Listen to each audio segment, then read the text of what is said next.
Hello, welcome back to Chem Past Papers. In this video, we are solving IGCSE Chemistry, Paper 2-1, October-November 2023. Let's begin. Question 1. A gas is placed in a sealed container. The gas has a pressure of 1 atmosphere and a temperature of 50 degrees Celsius. It is heated to 100 degrees Celsius. Which row describes the cause of the pressure of the gas and the effect of increasing the temperature of the gas? Now let's look at the option we have here: causes of pressure, the effect of increased temperature of the gas. So let's look at the option.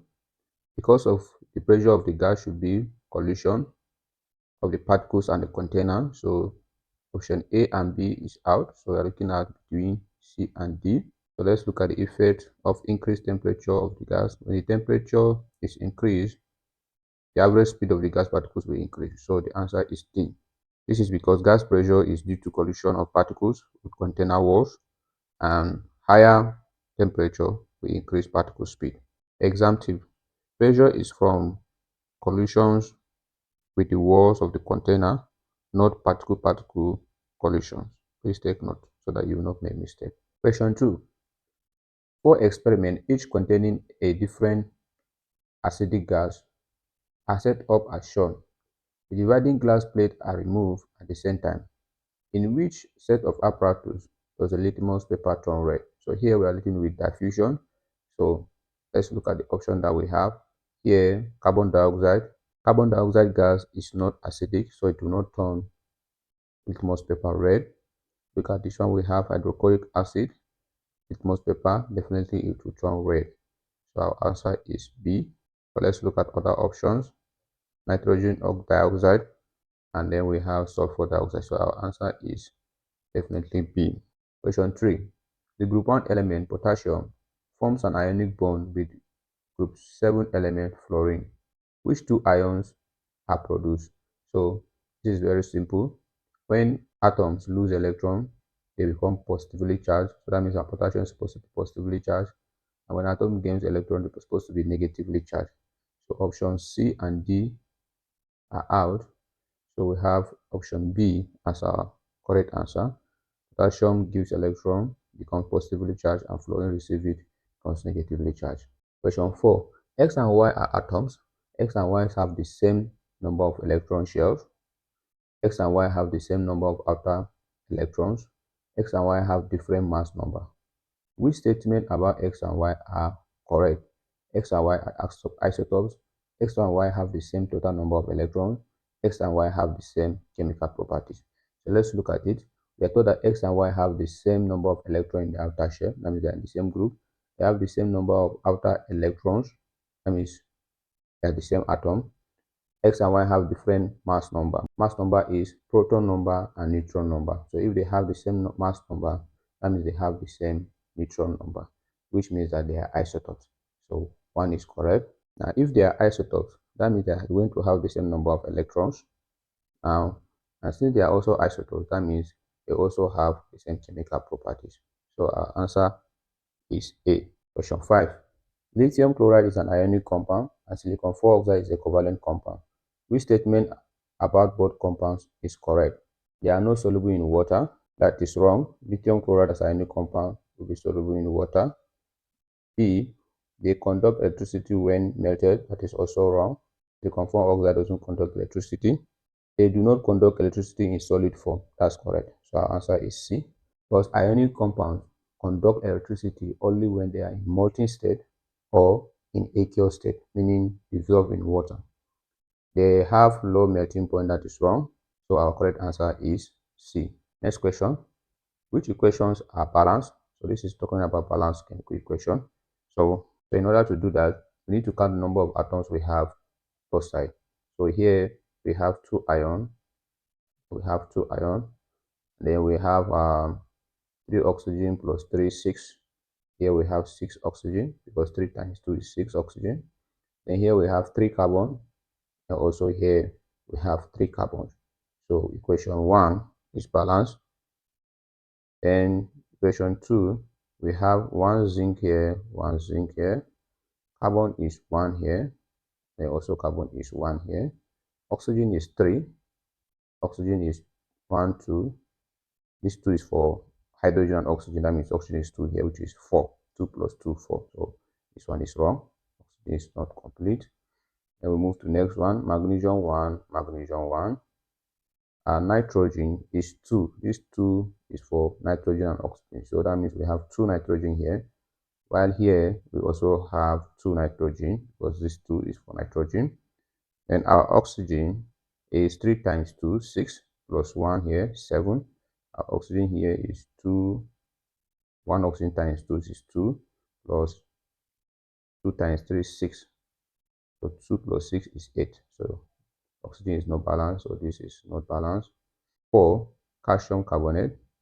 We have calcium 1 here, calcium 1 here. Carbon is 1 here. Carbon is also 1 here. Oxygen is 3 plus 4, that's 7. Oxygen is 4, 5, 6, 7. So oxygen is balanced. Hydrogen is 2, hydrogen is 2. So this equation is balanced also. So our answer is 1 and 4, which is option B. Question 7. Which row shows the formula of sodium carbonate, zinc nitrate, and ammonium sulfate? So this is trying to test your ability to write chemical formula. So we start with the first one, sodium carbonate. So sodium is in group 1, so the valency is going to be 1. And then also our carbonate, which is a compound ion, the charge is 2 minus. That means we're going to use 2 as the valency. So you bring this here, you bring this here. Our sodium carbonate formula is going to be Na2 and then CO3. So that means our answer is between A and B. C and D are out. Now let's look at zinc nitrate. So the answer is between this and this. So zinc nitrate, we have our zinc, and then we have our nitrate. The valency of zinc is 2. Nitrate is 1 because it's negative. Charge is negative, so the valency is 1. So same thing, we cross the number. So same thing, we cross the number. This comes here and the other one here. So our zinc nitrate is going to be, so that means our answer is B. For ammonium sulfate, they are the same. So we cannot use this to determine the right answer. So it's between this and this. So our answer is B. Question 8. Which statement about hydrogen and oxygen are correct? So we have here, hydrogen and oxygen can react to produce electrical energy. That's correct. Hydrogen, oxygen fuel cell. So A and B are out. Our answer is between C and D. Okay, so let's go to the next one here. Hydrogen and oxygen can be made by the electrolysis of dilute aqueous sodium chloride. So yes, it's correct. When dilute aqueous sodium chloride is electrolyzed, what will be at the cathode is hydrogen, because hydrogen is less reactive than sodium, so that's correct. And also what will be at the anode is oxygen, because it's dilute. So our answer is D. Question 9. Graphite has giant covalent structure. Which statement about graphite are correct? Carbon atoms form 4 covalent bonds with neighboring atoms. That's wrong. That one is for diamond. There are delocalized electrons between layers of carbon atoms. That's correct. But that's what makes graphite to conduct electricity, even though it is a covalent compound. 3. Graphite is a useful lubricant. That's correct. Graphite is a good conductor of electricity. That's correct. So 2, 3, and 4 correct. That means that our answer is C. Question 10. Which reaction pathway diagram represent an endothermic reaction? This is very simple. For endothermic reaction, the reactant has lower energy than the product. So that means our answer is between A and B. The only difference is the enthalpy change. So for endothermic reaction, the enthalpy change is positive, while for exothermic it is negative. So that means our answer is going to be B. A mistake that students make is maybe you just see this thing like that, you just assume it is the correct answer without checking the second option. So be careful to check the enthalpy change and everything before you select your answer. Question 11. Hydrogen bonds in oxygen. The equation for the reaction is shown. This is the equation. The table shows bond energies involved. This is it. What is the energy given out during the reaction? So in order to calculate that, we use our formula. So the energy given out will be equal to bonds broken minus bond formed. So that means the bond energy of the reactant minus bond energy of the product. In order to do that, we have to write this equation in displayed formula. That means to show the bonding. So in order to do that, we have our hydrogen, two hydrogen, one bonded to another. So this is going to be, and then we have two of it. So put two here, plus our oxygen. So it will give us our water. Now for you to be able to write this, you need to know your covalent bond very well. Okay, so that you'll be able to write this way. So our hydrogen is hydrogen to hydrogen bond is 436. So we have two of it, so it's going to be 2 multiplied by 436. And then our oxygen is 498, so plus 498. Then here, please be careful, we have oxygen to hydrogen 1, then another oxygen to hydrogen 2. So that means we have 2 of it multiplied by 2. So this is how we're going to write it. We have our 2. So this 2 is this. Then this 2 is for the oxygen hydrogen. We have oxygen hydrogen bond. That's 1. Oxygen hydrogen bond 2. And here we are told that oxygen hydrogen bond is 464. So this is what we do here. So multiply this and then you add this. So we have is 1317. So it will be minus. So this multiplied by this multiplied by 2 minus 2 multiplied by 464 multiplied by 2, which is going to give us 1856. So you do your subtraction. Our answer therefore is going to be minus 486. So therefore our answer is C. Question 12. Which process involves a chemical change? So in chemical change, new substance is formed. Physical change, no new substance is formed. So let's look at our options. So option A, adding sodium to water, new substance will be formed. So option A is the correct answer. But let's look at other option. Boiling water is physical change. Dissolving sodium chloride in water is physical change. No new substance is formed. Can easily be separated. Producing water from aqueous sodium chloride, that's evaporation, is a physical change. So our answer is A. Question 13. An experiment is carried out to find the rate of reaction between hydrochloric acid and zinc. This is the equation of the reaction. The result of the experiment are shown. What is the label on the y-axis? So the label on the y-axis is going to be B, which is concentration of hydrochloric acid. Because this experiment is looking at the graph, is showing us how the concentration changes with time. Okay, so it is no amount of zinc chloride produced or mass or volume of hydrogen gas produced. The correct answer is B. So you should be able to know your graphs for factors affecting rate of reaction, concentration, surface area, pressure, etc. Next question. Hydrogen peroxide decomposed to form water and oxygen. This is the equation of the reaction. Manganese 4 oxide catalyzes the decomposition reaction. The reaction is investigated in 4 experiments. Look at the 4 experiments and their condition. All reactions go to completion and all measurement of gas volume are at room temperature and pressure. Which statement is correct? So let's look at them one after the other. Experiment 1 produces less gas than experiment 2, but at the same rate. So let's look at them. Experiment 1, what is the difference is the concentration. This is 1 and this is 2. Then temperature of manganese oxide, that is the catalyst, is different. So experiment 1 produces less, no, the rate is going to be different, but the amount of gas produced is the same. So A is out. B, experiment 2 produces more gas than experiment 1. So experiment 2 produces more gas than experiment 1. It's still wrong. C, experiment 2 and experiment 4 each produce the same volume of gas, but at different rates. So let's look at 2 and 4.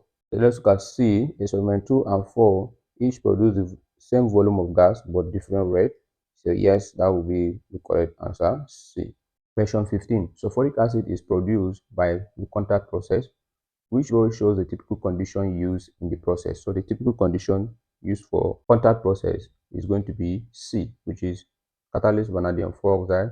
Pressure in kPa, please take note of that, is 200 and the temperature is 450 degrees Celsius. So you need to memorize your condition for contact process and for Haber process. Next question, 16. Which equation shows the reduction of copper? So reduction is loss of oxygen. So we are looking at which one copper loses oxygen. So our answer obviously is going to be A, because here moves from copper oxide to copper by losing oxygen. So that's oxidation. Question 17. Which statement about acid is correct? A weak acid partially dissociates in aqueous solution. That's correct. Answer is A. Let's look at other option. An acid accepts protons when added to water. No. Ethanoic acid act as a strong acid. They are weak acid. When added to water, no. Doesn't change the fact that they are weak acid.